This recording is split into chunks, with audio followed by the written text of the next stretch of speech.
Para eles, a explicação de tanto tempo nos palcos é simples. A gente sempre manteve um trabalho sadio, um trabalho à altura e que abranja todos os níveis, todas as camadas, para que realmente todos que depositaram uma certa confiança em César e Paulinho ainda continuem acreditando na gente. A última dupla é uma das mais esperadas. Pisa no palco depois de mais de 5 horas de show. Rio Negro e Solimões cantaram as músicas que consagraram a dupla e os novos sucessos.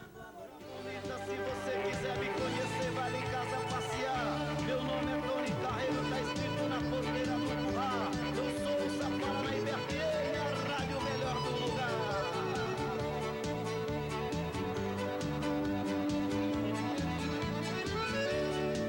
Eu vou com tudo, hoje eu não fico de fora. Se a saudade apertar, eu chego, rei e meto a espora. Nada derruba um peão apaixonado que deixou em outro estado a mulher que mais adora. Eu vou com tudo hoje. Foi uma grande... Sem recursos para manter o atendimento às crianças e pagar os funcionários, a FAEPO anuncia o fechamento da unidade. A creche da Universidade Federal de Uberlândia funciona no campus Umuarama desde 1990. 72 crianças de 3 meses a 4 anos, filhas de funcionários da universidade, da FAEPO, Fundação de Apoio e Assistência ao Ensino e Pesquisa, são atendidas aqui. Sono tranquilo para os filhos e sossego garantido para os pais. É o caso da auxiliar de limpeza Maria de Lourdes. Maria pode trabalhar mais tranquila, enquanto a pequena Karen, de 2 anos, está na creche. Mais tranquilo, que eu estou trabalhando aqui, sabendo que ela está aqui, estou em boas mãos, né? Mas essa tranquilidade dos pais está com os dias contados. Numa reunião a portas fechadas, o diretor da FAEPO, entidade mantenedora do serviço, informou aos pais e funcionários que a creche vai fechar as portas. O diretor da fundação, Dr. Lindolfo Prado, não permitiu imagens da reunião. Disse que falaria depois com a reportagem, mas saiu sem dar explicações. De acordo com os pais, a creche seria fechada a partir do dia 31 de dezembro. A FAEPO diz que não tem dinheiro para pagar os funcionários e a alimentação das crianças. A fundação está se baseando na CLT e em 2 portarias do Ministério do Trabalho para oferecer uma ajuda de custo. Com ela, o funcionário pagaria uma creche particular. Só que o benefício vale apenas para crianças de até 6 meses. Os pais estão revoltados. Eles convocaram a gente para uma reunião, nós achamos que era para ter proposta, para ouvir propostas, e não foi isso. Foi um aviso que a creche vai fechar dia 31 de dezembro. Eles colocaram que os filhos daqui 23 dias estão na rua. De manhã, Tumultuou mobilizam bons resultados na primeira semana efetiva por grandes sucessos da música sertaneja e neste fim de ano emprestam um pouco da alegria e do sucesso ao Natal da Esperança. A dupla paulista, Jean e Giovanni, aposta na participação popular para a principal campanha de arrecadação de alimentos deste fim de ano. Enquanto a dupla gravava as chamadas de fim de ano da TV e FM Paranaíba e a do show Natal da Esperança, falaram sobre a carreira e o sucesso. Sucesso pra gente, acima de tudo, é sinônimo de trabalho e, lógico, de carinho do público para com a gente. A gente tem assim, uma coisa muito gostosa, que é uma relação muito próxima com o público, né, Giovanni? É verdade. As duas coisas que o sucesso pode trazer, como você falou, que ou de ruim ou de bom, por exemplo, o que é de ruim, com certeza, é a distância, a saudade que a gente tem da família da gente e, de vez em quando, também um cansaço que aperta, né? Mas o que é de bom, com certeza, é muito mais do que as coisas ruins, porque à medida que a gente sobe no palco e vê o resultado da gente, todo esse cansaço e toda essa saudade é superada, porque a gente também recebe muito carinho das pessoas, né? Os irmãos que começaram a cantar na década de 80 falam também sobre a importância do show. O que mais importa é que nós, os artistas e a comunidade, está fazendo alguma coisa pelo seu próximo, né? E isso é o que mais importa, né, gente? E o que é bom é que quando um artista vai fazer qualquer coisa, sempre uma outra pessoa, uma outra empresa de poder também acaba se espelhando e se influenciando até para também fazer a mesma coisa. No final, é claro, votos de boas festas na voz de Jean e Giovanni. Alô, moçada da TV Paranaíba. Olha, nós estamos aqui especialmente para desejar a todos vocês um Feliz Natal! A Igreja Assembleia de Deus cancelou o casamento de 2 fiéis porque descobriu que a noiva não era mais virgem. O caso foi parar na justiça. O casamento estava marcado para o dia 19 de dezembro. Porém, 10 dias antes de subir ao altar, o casal de evangélicos teve a surpresa desagradável. O pastor presidente convocou a gente para uma reunião e imediatamente foi tratado o assunto, falando que não haveria o casamento por causa que eu não era mais virgem. E simplesmente ele citou esse fato como se fosse o tabu do casamento. Envergonhada, a mulher prefere não mostrar o rosto. O noivo diz que um pastor chegou a anunciar o cancelamento aos fiéis. O culto que teve na igreja, né? Então ele pegou e cancelou meus casamentos na igreja.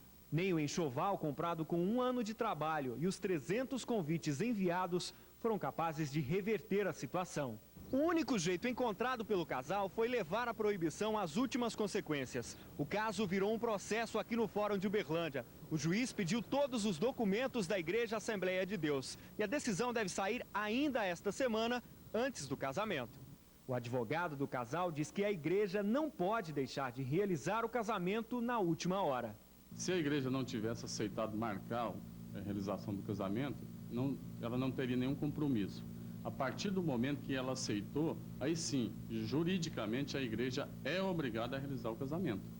O pastor presidente da Assembleia de Deus em Uberlândia, Álvaro Além Sanches, não fala sobre o assunto e não aparece para receber a reportagem. Enquanto isso, os noivos aguardam a decisão da justiça. Uma espera que alterna sentimentos de angústia e revolta. Me sinto, essa história humilhado, né? Sou vítima de preconceito na igreja. Tenho 23 anos e sempre sonhei casar na igreja. Reais para montar uma das mais belas decorações natalinas da região. As ruas de Uberlândia, que já chegaram a ter 120 mil lâmpadas de Natal, estão vazias. Como a prefeitura não tem dinheiro, nada de gasto. A compensação pela falta de enfeites veio com a casa do Papai Noel, montada numa praça. Quem não fez questão de economizar foi este shopping. 15 mil metros de cordões com microlâmpadas para a fachada. O hotel de 16 andares ganhou uma cascata com 18 mil lâmpadas brancas. Anjos e guirlandas gigantes decoram o interior. A árvore de Natal e os corredores também brilham e deixam a data com um sabor de magia e encanto. O que a gente trouxe para o shopping este ano com a decoração de Natal foram elementos não convencionais, basicamente baseado no uso da iluminação, que é o que traz o espírito de vida e o espírito de Natal mesmo para dentro do shopping. O investimento do shopping é de R$120 mil. Todos os 150 mil pontos luminosos consomem 150 mil watts. O mesmo que gastam 28 casas com eletrodomésticos, eletroeletrônicos e luzes ligadas. O controle fica numa sala lá dentro. E com esse clima de Natal, não dá para resistir a uma brincadeirinha de criança, de apagar e acender as luzes. Brincadeiras à parte, o shopping quer mesmo espantar a crise, aguçando o espírito de Natal. Ou seria o espírito de compras? O cliente fica encantado com essa decoração, ele entra dentro do shopping, com certeza ele vai deparar com lojas maravilhosas, com preços excelentes, ele não vai conseguir sair sem comprar, com certeza. Aliás, é deles a opinião final.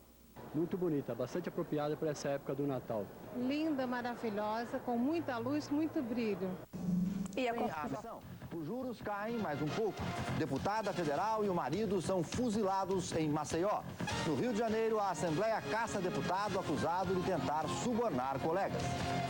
Aloysio de Castro também. Uma fábrica em Campinas. Um pastor evangélico se recusa a fazer um casamento porque a noiva não é virgem. E o Palmeiras fez até gol de bicicleta. O Jornal da Noite começa agora. Aconteceu. Os Estados Unidos e a Grã-Bretanha, uma chacina a seguir uma nova lista de remédios que não servem para nada. E a incrível história do casamento que foi cancelado porque a noiva não era virgem. Incrível também é uma gelada. A Assembleia Legislativa do Rio de Janeiro, essa do ensino público, né? Da redação do Jornal da Noite, o comentário de remédios no Brasil está... Aldo e sua noiva marcam o casamento e mandam convites para parentes e amigos, tudo pronto para a festa. Aí vem um pastor e diz que não realiza a cerimônia, porque a noiva, porque ela já amou alguém antes. Esse é um dos assuntos que esquentaram a quarta-feira no país. Aldo Pereira ia se casar nesse sábado, dia 19 de dezembro. Está marcado no convite. Mas o pastor da Assembleia de Deus de Uberlândia se recusa a fazer o casamento. É que a noiva de Aldo não é mais virgem. E sendo assim, para o pastor, nada feito. O casal entrou na justiça e aguarda agora uma decisão. Eduardo Azeredo estão nele. Depois da inauguração da usina de Igarapava, Fernando Henrique segue para Salvador e Eduardo Azeredo para Belo Horizonte. 5 pessoas pedidas pelo pastor Álvaro Além Sanches de se casar na igreja Assembleia de Deus porque ela não era mais virgem, casaram-se ontem no civil e prometem que vão até o fim para conseguir realizar o sonho de subir ao altar. O juiz da 9ª Vara Civil de Berlândia está analisando o Estatuto da Igreja Assembleia de Deus. Ele vai confrontar o documento com a Constituição brasileira para ver se a proibição é legal. O que nós vamos analisar nesse processo é o suposto direito que o casal, como membro da igreja, teria de ser contraído o seu matrimônio no âmbito da igreja. O casamento estava marcado para o próximo sábado, mas o pastor Álvaro Além Sanches se recusa a realizá-lo porque a noiva não é virgem. A evangélica, que participa dos cultos há 10 anos, teve relações sexuais com seu primeiro namorado há 5. Uma amiga foi quem revelou a história. Na igreja, impera a lei do silêncio. O pastor não aparece e ninguém fala sobre o assunto. Apesar do cancelamento na igreja, Cleusa e Aldo casaram-se no civil. A cerimônia foi simples, só parentes e amigos mais próximos participaram. Diante do juiz, uma surpresa. A mulher, que escondeu o rosto por medo e vergonha, resolve falar abertamente sobre a atitude do pastor. Ele não mediu nem esforço para falar não a esse casamento, sabendo ele que ninguém tem essa autoridade. O casal confirma oficialmente o compromisso, mas não há comemoração. É que Cleusa sabe que ao enfrentar o pastor na justiça, deixou para trás o sonho de se casar na igreja. Vou guardar isso para o resto da minha vida, vou contar para os meus filhos, dizer, filho, sua mãe um dia lutou para realizar um sonho e não conseguiu. Mas luta, que se você tiver um sonho, luta até o final, filho. Porque sua mãe, infelizmente, não teve tanto apoio para realizar esse sonho. Estava no Rio Grande, divisa dos estados de Minas e São Paulo. O presidente foi pontual. Chegou a 1h da tarde, acompanhado do governador Eduardo Azeredo. Fernando Henrique veio inaugurar a primeira etapa da usina hidroelétrica de Igarapava, na divisa de Minas com São Paulo. A usina de Igarapava surgiu para suprir a demanda de energia elétrica no país. A preocupação aumentou depois dos blackouts nas regiões Sudeste, Centro-Oeste e Sul. O orçamento inicial para colocar as 5 turbinas em funcionamento era de 270 milhões de dólares. Mas com um aperto no cinto na última hora, a usina deve ficar pronta com 33 milhões a menos. Quem vai pagar a conta? Um consórcio de 5 empresas. Pela primeira vez, a concessão foi repartida com a iniciativa privada. O consórcio é encabeçado pela Companhia Vale do Rio Doce, com 38% de participação, seguida pela Companhia Mineira de Metais, com 24%, Companhia Siderúrgica Nacional, 18%, CEMIG, com 14,8% e Mineração Morro Velho, com 5,5% de participação.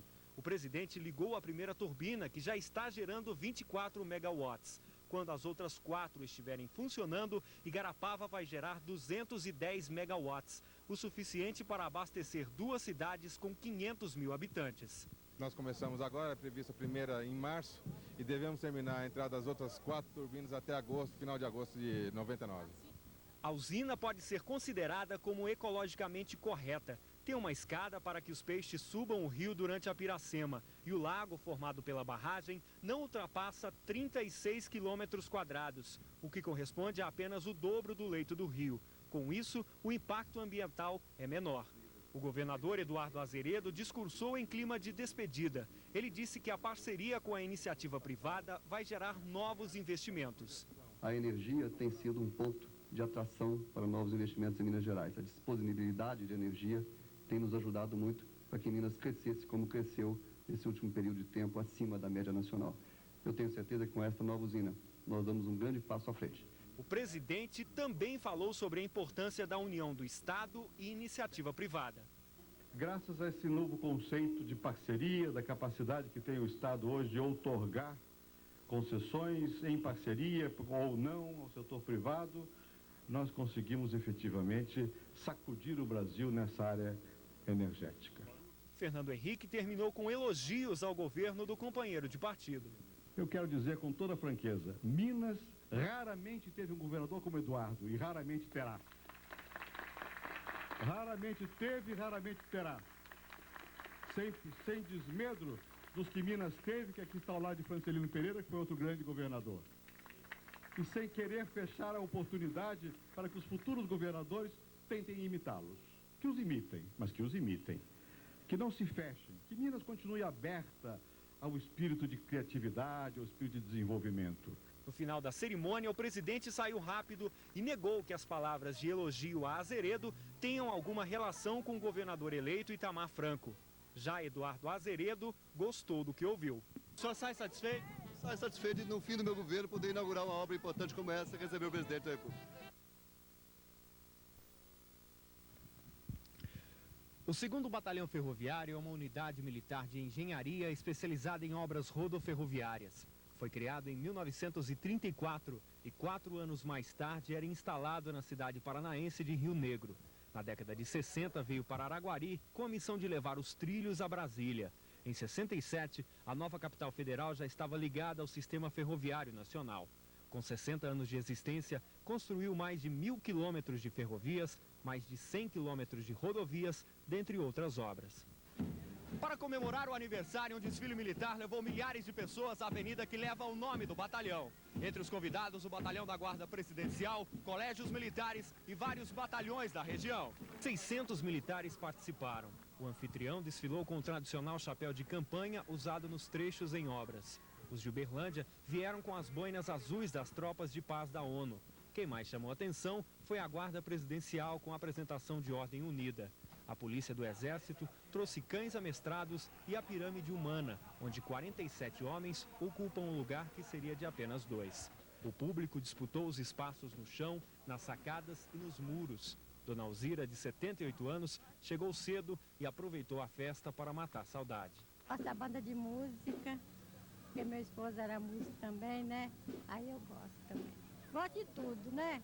Tudo é bom. Vale a pena ficar aqui no sol para ver? Vale a pena, por isso que eu vim, né? Não vale essa pena, eu não vinha não, né? Significam 60 anos de luta em prol do desenvolvimento e da segurança no nosso país. Significa todos os anos nós recebemos jovens em nossos quartéis e treinarmos esse jovem em profissões, motoristas, operadores, lubrificadores, mecânicos. Então significa o Exército Brasileiro trabalhando em prol da sociedade brasileira. Um batalhão de elite, né, que veio para Araguari em 1965, com o objetivo de construir a ferrovia até a capital da República. Concluída esta missão, os serviços prosseguiram. E é um orgulho para a cidade e para todos os araguarinos, para todos os brasileiros, comemorar hoje 60 anos de existência do Batalhão Mauá. O soldado carrega o fuzil e a marreta de ferroviário. Esta é a principal diferença desta unidade militar de engenharia para as demais do país. O 2º Batalhão Ferroviário, ou Batalhão Mauá, em Araguari, no Triângulo Mineiro, tem no currículo frentes de trabalho em várias regiões do Brasil. A especialidade são obras rodoferroviárias. A primeira grande obra do batalhão foi levar os trilhos a Brasília. No final da década de 60, a recém-construída capital federal já estava ligada ao resto do país graças ao Batalhão Mauá. Daí, um carinho todo especial dos militares de Araguari pelas ferrovias. É só andar pelos pátios do quartel para ver que esse carinho continua até hoje. 2 locomotivas a vapor de 1939 permanecem preservadas e ganharam até proteção contra a chuva. A história do quartel se mantém neste museu. As fotos mostram os cortes nas pedras por onde o trem iria passar, feitos a picareta. Os viadutos e pontes com mais de 20 metros de altura eram minuciosamente planejados e construídos sem nenhum recurso da tecnologia. Neste livro, toda essa história é relatada à mão. Além disso, a máquina fotográfica de madeira, responsável pelos registros, ganhou um lugar de destaque. O museu guarda também os atuais trabalhos, como a Estrada de Ferro Paraná-Oeste e outras obras espalhadas pelo estado. Desde 38, o batalhão tem essa preocupação de fazer o resgate histórico para realmente materializar e mostrar às novas gerações futuras, o trabalho que o Exército né, através da engenharia de construção, dioturnamente vem desenvolvendo em prol da nação.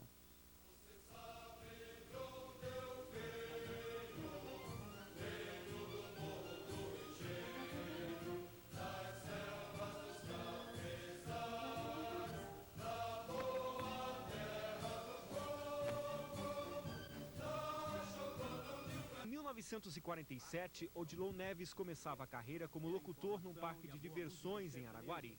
Durante uma excursão do parque a São Paulo, ele conseguiu um emprego numa rádio de Campinas.